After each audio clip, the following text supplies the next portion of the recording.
ಸಾಕಷ್ಟು ವಿವಾದಕ್ಕೆ ಕಾರಣವಾದ ಪವಿತ್ರ ಗೌಡ ಹಾಗೂ ವಿಜಯಲಕ್ಷ್ಮಿ ದರ್ಶನ್ ಜಡೆ ಕಿತ್ತಾಟಕ್ಕೆ ಹೊಸ ತಿರುವು ಸಿಕ್ಕಿದೆ. ಈ ಮುಂಚೆ ಪವಿತ್ರ ಗೌಡ ಅವರ ಇನ್ಸ್ಟಾಗ್ರಾಂ ಪೋಸ್ಟ್ ಬಗ್ಗೆ ಹಿಗ್ಗಾಮುಗ್ಗಾ ತರಾಟೆ ತೆಗೆದುಕೊಂಡ ವಿಜಯಲಕ್ಷ್ಮಿಗೆ ಈಗ ಪವಿತ್ರ ಗೌಡ ಪ್ರತಿಕ್ರಿಯೆ ನೀಡಿದ್ದಾರೆ. ಇನ್ಸ್ಟಾಗ್ರಾಂ ಪೋಸ್ಟಿನಲ್ಲಿ ಬರೆದುಕೊಂಡ ಪವಿತ್ರ, ನಾನು ಪವಿತ್ರ, ನನ್ನ ಮಗಳು ಖುಷಿಗೌಡ, ನಾನು ಸಂಜಯ್ ಎಂಬ ವ್ಯಕ್ತಿಯನ್ನು ಮದುವೆಯಾಗಿದ್ದು ನಂತರ ಖುಷಿಗೌಡ ಹುಟ್ಟಿರುತ್ತಾಳೆ. ನಮ್ಮ ಲೈಫ್ನಲ್ಲಿ ಉಂಟಾದ ಪ್ರಾಬ್ಲಮ್ಸಿಂದ ನಾನು ಸಂಜಯ್ ಅವರಿಂದ ಡಿವೋರ್ಸ್ ಪಡೆದಿದ್ದೇನೆ. ಇಲ್ಲಿಯವರೆಗೂ ಖುಷಿಗೌಡ ದರ್ಶನ್ ಶ್ರೀನಿವಾಸ್ ರವರ ಮಗಳೆಂದು ನಾನು ಎಲ್ಲೂ ಹೇಳಿಲ್ಲ.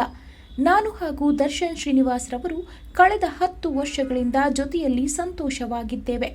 ಈ ವಿಷಯ ವಿಜಯಲಕ್ಷ್ಮಿ ಅವರಿಗೂ ಮೊದಲೇ ತಿಳಿದಿರುತ್ತದೆ.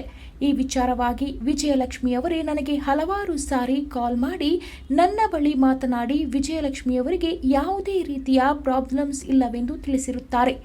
ಇದೀಗ ವಿಜಯಲಕ್ಷ್ಮಿ ಅವರು ನನ್ನ ವಿರುದ್ಧವಾಗಿ ಪೋಸ್ಟ್ಗಳನ್ನು ಹಾಕುತ್ತಿರುವುದು ನನಗೆ ಬೇಸರ ಉಂಟು ಮಾಡಿದೆ.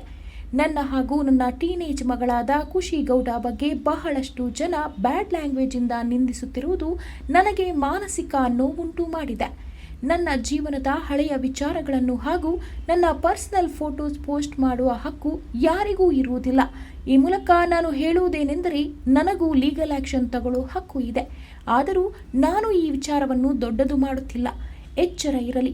ನಾನು ನನ್ನನ್ನು ಪ್ರೀತಿಸುವವರ ಜೊತೆಗೆ ಸಂತೋಷದಿಂದಿರಬೇಕೆಂದು ನಿಶ್ಚಯಿಸಿದ್ದೇನೆ ಎಂದು ಇನ್ಸ್ಟಾಗ್ರಾಂ ಪೋಸ್ಟ್ ಒಂದರಲ್ಲಿ ತಿಳಿಸಿದ್ದಾರೆ.